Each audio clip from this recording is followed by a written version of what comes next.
नमस्ते, सलाम, सत श्री अकाल दोस्तों। एक बहुत ही ज़रूरी मुद्दे पे आज बात करूंगा। आपको याद है 4 दिन पहले प्रेसिडेंट ट्रंप ने एक रैली करी थी न्यूयॉर्क में, जहां उन्होंने ये कहा था कि बहुत जल्द हम ईरान की फ़ौज को शिकस्त करेंगे और मैं स्ट्रेट ऑफ हॉर्मुज़ को अमेरिकन टेरिटरी की वो अमेरिका का है, ये ऐलान कर दूंगा। उसके ऊपर मैंने एक वीडियो बनाया था हिंदी उर्दू में, जिसमें मैंने कहा था कि देखिए स्ट्रेट ऑफ हॉर्मुज़ ईरान का है, ईरान के कब्जे में है, ईरान के कब्जे में रहेगा। कोई तरीका नहीं है कि अमेरिकन फौज कन्वेंशनल लड़ाई में ईरान की फौज को शिकस्त करके उस पर कब्जा कर सके, नहीं पॉसिबल। और मैंने ये भी कहा था कि क्योंकि अमेरिका का इतिहास है, अमेरिका ने न्यूक्लियर वेपन्स परमाणु बम इस्तेमाल करे हैं, इकलौता कंट्री जिसने करे हैं, तो क्या प्रेसिडेंट ट्रंप न्यूक्लियर वेपन इस्तेमाल करने की तो नहीं सोच रहे। मैंने बात को वहीं छोड़ दिया था। अब एक खबर आई है कल, जो एक रिपब्लिकन लीडर हैं जिनका नाम है मार्जोरी टेलर ग्रीन, इन्होंने एक बहुत लंबी पोस्ट लिखी है। रिपब्लिकन है, अंदर बातचीत हुई होगी, लोगों से जान पहचान है। तो इन्होंने ये लिखा है कि अभी जो है, जो एडवाइजर्स हैं प्रेसिडेंट ट्रंप के, सोच रहे हैं कि लड़ाई को आगे कैसे बढ़ाया जाए और न्यूक्लियर वेपन्स का इस्तेमाल ईरान के खिलाफ उसमें शामिल है, उस सोच में। तो अब ये मामला बहुत सीरियस हो जाता है, इसको अब हमें समझना जरूरी है। देखिए 17 जून को प्रेसिडेंट ट्रंप ने एमओयू साइन किया था शांति के लिए ईरान के साथ। अगर आप वो एमओयू देखिएगा, उसमें 14 पॉइंट है, उसमें बिल्कुल साफ है। उसमें पॉइंट वो है जो ईरान चाहता था, ईरान जंग जीत चुका है और उसको पढ़ते ही समझ में आता है एमओयू को कि यूएस मिलिट्री की शिकस्त हो गई है और प्रेसिडेंट ट्रंप साइन कर रहे हैं एमओयू पे। प्रेसिडेंट ट्रंप निकलना चाहते हैं वेस्ट एशिया से, उनने वो साइन किया क्योंकि मिलिट्री ऑप्शंस नहीं है, कन्वेंशनल ऑप्शंस। बट दिक्कत क्या हुई, उनको फिर से लड़ाई शुरू करनी पड़ी। और उसका कारण क्या है कि प्रेसिडेंट ट्रंप कुछ भी सोचे, अमेरिकन प्रेसिडेंट्स कुछ भी सोचे, जो अमेरिकन एस्टैब्लिशमेंट है उसकी बहुत ज़्यादा पावर्स है और अमेरिकन एस्टैब्लिशमेंट ये कबूल नहीं करेगी कि अमेरिका की मिलिट्री अव्वल नंबर की नंबर 1 मिलिट्री दुनिया में नहीं है। अब जब मैं बोलता हूँ अमेरिकन एस्टैब्लिशमेंट, इसमें ये सब आ जाते हैं। अमेरिकन कांग्रेस आ गई, उनका मिलिट्री इंडस्ट्रियल कॉम्प्लेक्स आ गया, उनके इंटेलिजेंस एजेंसीज आ गई, उनकी मेजर मीडिया हाउसेज आ गए, उनके खास खास थिंक टैंक्स आ गए, स्टॉक एक्सचेंज आ गई, ये सब शामिल है क्योंकि इनके लिए ज़रूरी है कि अमेरिका नंबर 1 मिलिट्री पावर बनी रहे। और इसका इतिहास है जो थोड़ा सा हमें समझना ज़रूरी है। देखिए जब अमेरिका ने न्यूक्लियर वेपन इस्तेमाल किए थे सेकेंड वर्ल्ड वॉर में जापान के खिलाफ, तब ये बताया गया था हमें कि वो न्यूक्लियर वेपन की वजह से जापानीज ने सरेंडर कर दिया, हाथ खड़े कर दिए, सब कुछ खत्म हो गया। ये गलत है। जिसने भी वर्ल्ड वॉर 2 थोड़े भी ध्यान से पढ़ी है उसको समझ में आ जाएगा कि जापानीज फोर्सेस तो शिकस्त हो चुकी थी, वो तो सरेंडर कर ही रही थी। न्यूक्लियर वेपन इस्तेमाल क्यों करने की जरूरत पड़ी? उसका देखिए कारण ये है कि अमेरिका एक सीक्रेट प्रोजेक्ट चला रहा था जिसका नाम है मैनहट्टन प्रोजेक्ट। मैनहट्टन प्रोजेक्ट के तहत ये न्यूक्लियर वेपन्स बना रहे थे 2 तरीके के, एक यूरेनियम को लेकर और एक प्लूटोनियम को लेकर, 2 टाइप के। और उस समय प्रेसिडेंट ट्रंप ने प्रेसिडेंट ट्रूमैन ने ये बयान दिया था कि हम इसके ऊपर एक्सपेरिमेंट पे करीबन $2 बिलियन से ज़्यादा खर्च कर चुके हैं और $2 बिलियन 1945 में बहुत बड़ी रकम थी। ये प्रोजेक्ट उससे बहुत पहले शुरू हो गया था।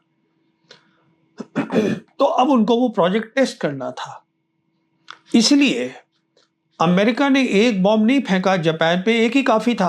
अगर उनको सरेंडर ही करवाना था, 2 बॉम्ब फेंके गए। नागासाकी और हिरोशिमा 2 शहरों पे जापान के बॉम्ब फेंके गए, क्योंकि एक बॉम्ब जो टेस्ट हुआ वो यूरेनियम का था, दूसरा प्लूटोनियम का था।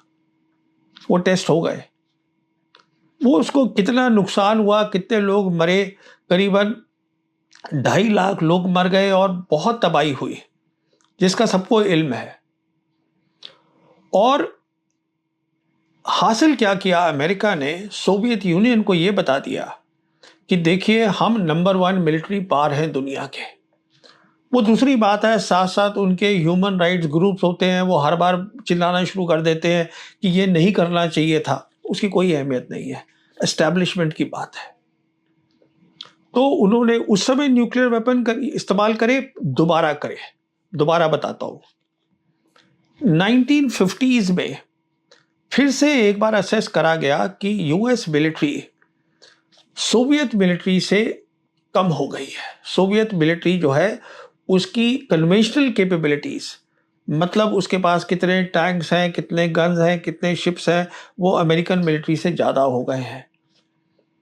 तो अब फिर से 2 ऑप्शंस दिए गए उस समय जो प्रेसिडेंट थे, प्रेसिडेंट एज़ेनहावर को, कि एक तो हम ये कर सकते हैं कि ज़्यादा पैसे खर्चेंगे और हम इनकी मुकाबला करते हैं, इनको मैच करते हैं। जितने इनके पास टैंक है उतने हम बनाते हैं, जितनी इनके पास एयरक्राफ्ट है हम बनाते हैं। एक तरीका ये है। और दूसरा तरीका ये बताया गया कि हम टैक्टिकल न्यूक्लियर वेपन्स को बैटलफील्ड में ले आते हैं। अमेरिका पहला मुल्क है, पहला मुल्क था जिसने वहां पर बम फेंके सिविलियंस पे। पहला मुल्क है जो कि सोच में लाया बैटलफील्ड पे टैक्टिकल न्यूक्लियर वेपन्स। सोच ये थी कि जो कन्वेंशनल फोर्सेस हैं सोवियत यूनियन की, इससे पहले कि वो लाइन ऑफ कांटेक्ट पे जहां लड़ाई चल रही है वहां आए, हम ये टैक्टिकल न्यूक्लियर वेपन फेंक के उनको वहीं पे पहले खत्म कर देंगे। तो इसको अमेरिकन्स बोलते हैं फर्स्ट ऑफसेट स्ट्रैटेजी, कि हम टैक्टिकल न्यूक्लियर वेपन्स ले आए और हम नंबर 1 बन गए। उसके बाद क्या हुआ कि जब तक 1970s आया, अब सोवियत यूनियन बड़े बॉम्ब में छोटे बॉम्ब जो टैक्टिकल न्यूक्लियर वेपन है बराबरी के हो गए अमेरिका के। और साथ में फिर से एक बार उनकी जो कन्वेंशनल ताकत थी वो अमेरिका से ज़्यादा थी। तो अब अमेरिका को फिर कुछ करना था एस्टैब्लिशमेंट को नंबर 1 बनने के लिए।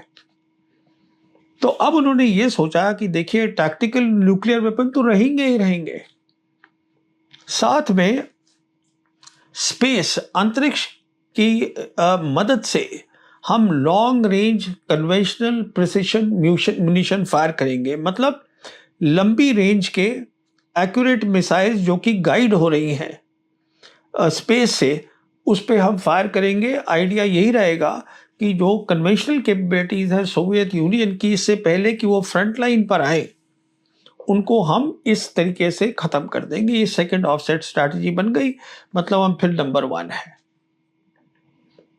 जब तक 2010 हुआ, अब अमेरिका की फौज ने ये निकाला नतीजा कि जो चाइनीज की मिलिट्री है जिसको हम पीएलए बोलते हैं वो हमारे बराबर की हो गई है। तो अब क्या करें, हमें नंबर 1 रहना है। अब उन्होंने थर्ड ऑफसेट स्ट्रैटेजी करी कि हम अपनी मिलिट्री के अंदर जो है, हम इसके अंदर आर्टिफिशियल इंटेलिजेंस और ऑटोनॉमी लाएंगे, जो हम जानते हैं हो रहा है। पर हो क्या रहा है कि आज पीएलए इसमें बहुत ज़्यादा आगे निकल गई है यूएस मिलिट्री से, बट ये एक अलग की कहानी है। तो इस सारी बात से ये बात तो तय हो गई कि यूएस एस्टैब्लिशमेंट को ये मंजूर नहीं था। क्या प्रेसिडेंट ट्रंप जो साइन कर आए हैं एमओयू पे, तो लड़ाई बंद नहीं होगी और कोई जरिया भी नहीं है कन्वेंशनल कैपेबिलिटी से। तो मैं समझता हूं ये जो जिक्र किया है ये रिपब्लिकन लीडर ग्रीन ने, आज अमेरिका के अंदर जो सोच है वो ये है कि हमारी जो 50,000 फौज है वेस्ट एशिया में जो 19 एयर बेसिस पे है, अगर वो वहां से हट भी जाती है, जो हटेगी, पर अगर हमारा कब्जा रहता है स्ट्रेट ऑफ हॉर्मुज पे, जिसको हम बोल देंगे ये हमारा है, तो पेट्रो डॉलर कायम रहेगा। क्यों कायम रहेगा? क्योंकि आपको याद होगा पेट्रो डॉलर बहुत सीधी सी स्कीम थी कि जितनी गल्फ कंट्रीज हैं वो अपना तेल, अपना ऑयल जो है वो अमेरिकन डॉलर में बेचे और अमेरिका उनको सिक्योरिटी देगा उसके बदले में। तो हम जानते हैं जितना तेल और गैस जो है, ऑयल एंड गैस, इन सब कंट्रीज का 20% जो दुनिया को के लिए जाता है वो स्ट्रेट ऑफ हॉर्मुज़ से जाता है। तो सोच ये है वहां से हट जाओ, इस पे कब्जा कर लो न्यूक्लियर वेपन के यूज से, ये सोच है। अच्छा, अब ये कैसे मुकम्मल होगा? देखिए, ये हो सकता है, ये मैं थोड़ा सा समझाने की कोशिश करता हूं। जब हम बात करते हैं टैक्टिकल न्यूक्लियर वेपन, हम बात करते हैं सब किलोटन से लेकर 50 किलोटन तक के वेपन की। तो मैं आपको ये भी बताना चाहूंगा कि जो हिरोशिमा और नागासाकी पे डाले थे अमेरिका ने सेकेंड वर्ल्ड वॉर में न्यूक्लियर वेपन्स, वो टैक्टिकल थे, वो 15 किलोटन के थे। अब देखिए, जब हम बात करते हैं किलोटन की, इसका मतलब ये होता है 1 किलोटन के अंदर 1000 टन है और 1 टन के अंदर 1000 किलोग्राम है। ये सीधा सा हिसाब है, सबको मालूम है। तो आज इतनी ज़्यादा टेक्नोलॉजी बढ़ चुकी है कि कुछ ही किलोग्राम से अगर आप फिसाइल मटेरियल लें, आपको क्या चाहिए होता है, न्यूक्लियर जब आप बनाते हैं वेपन तो एक चेन रिएक्शन होना चाहिए, वो ज़रूरी है। उसके लिए क्या होता है कि कम से कम कितना चाहिए आपको फिसाइल मटेरियल, उसको हम क्रिटिकल मास बोलते हैं।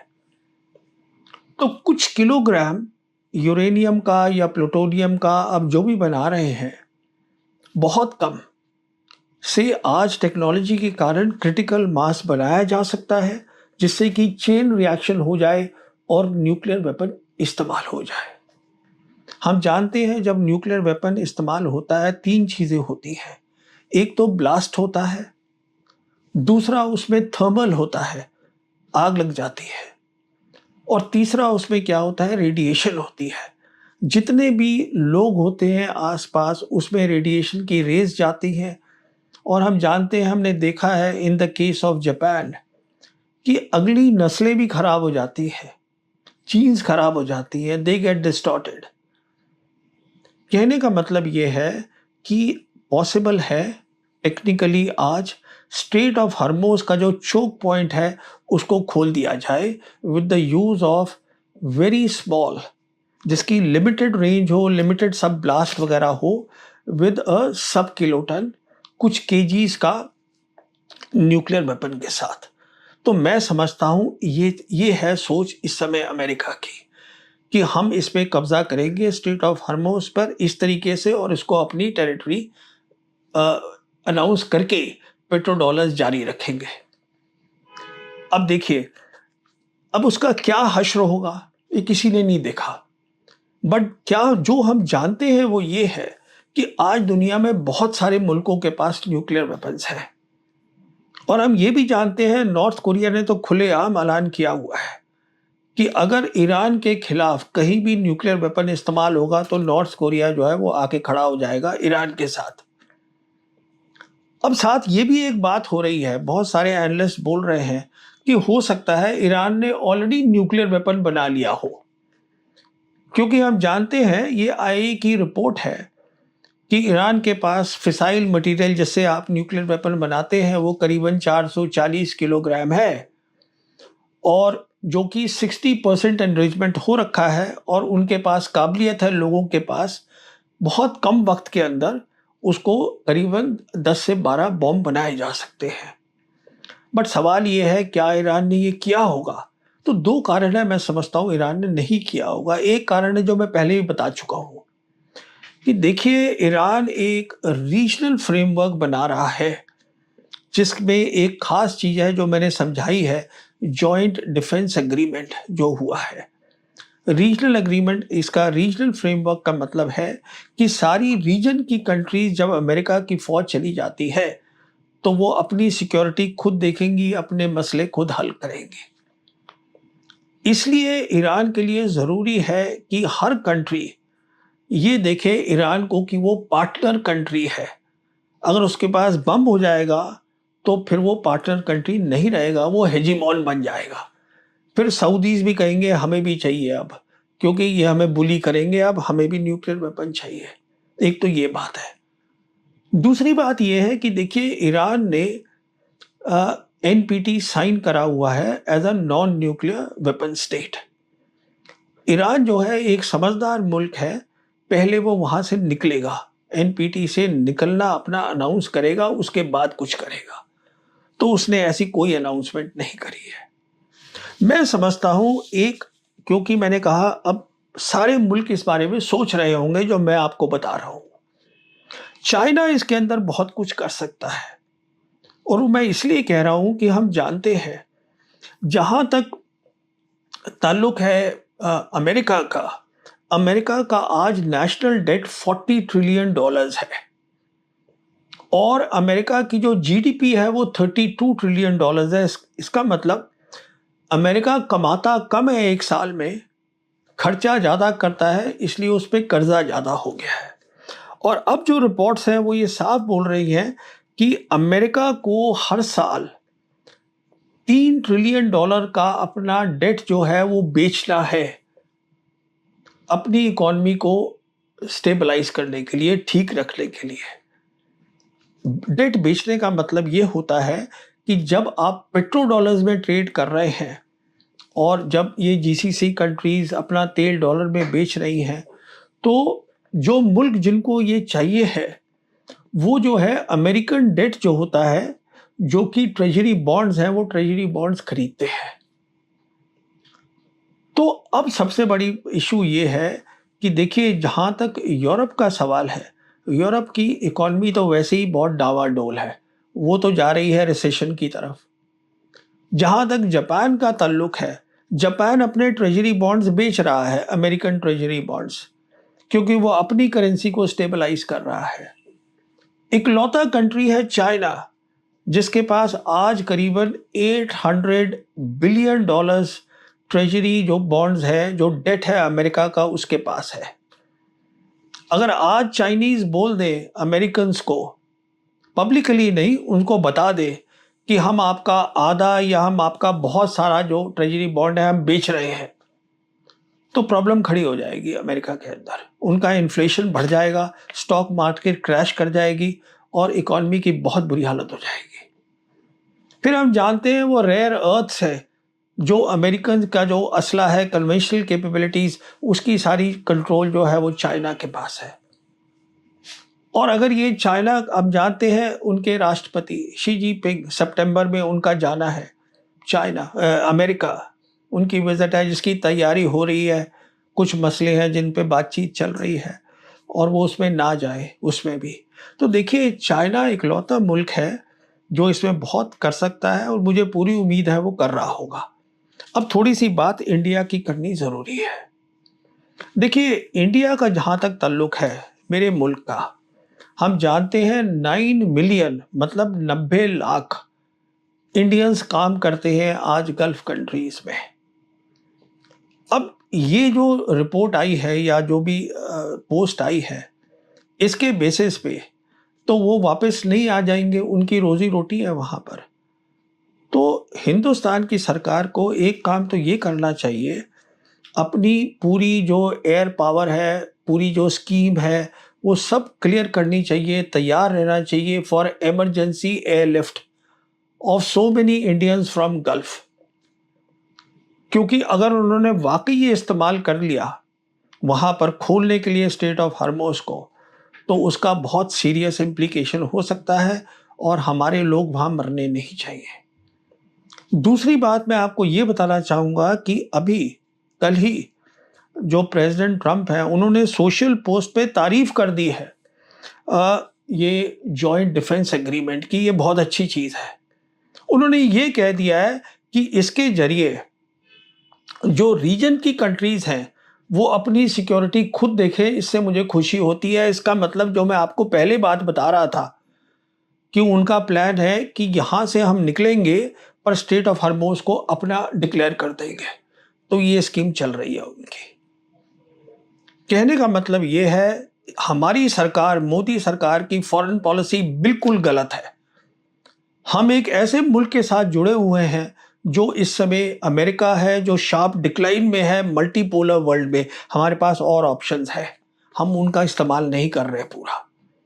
और हम जुड़े हुए हैं एक ऐसे मुल्क के साथ, इजराइल, जो एक टेररिस्ट मुल्क है, जिसने एनपीटी साइन नहीं करी है, जिसके पास दुनिया जानती है न्यूक्लियर वेपन्स है। और हम देख रहे हैं वो क्या तबाही कर रहे हैं गाजा के अंदर, सबको मालूम है। Thank you.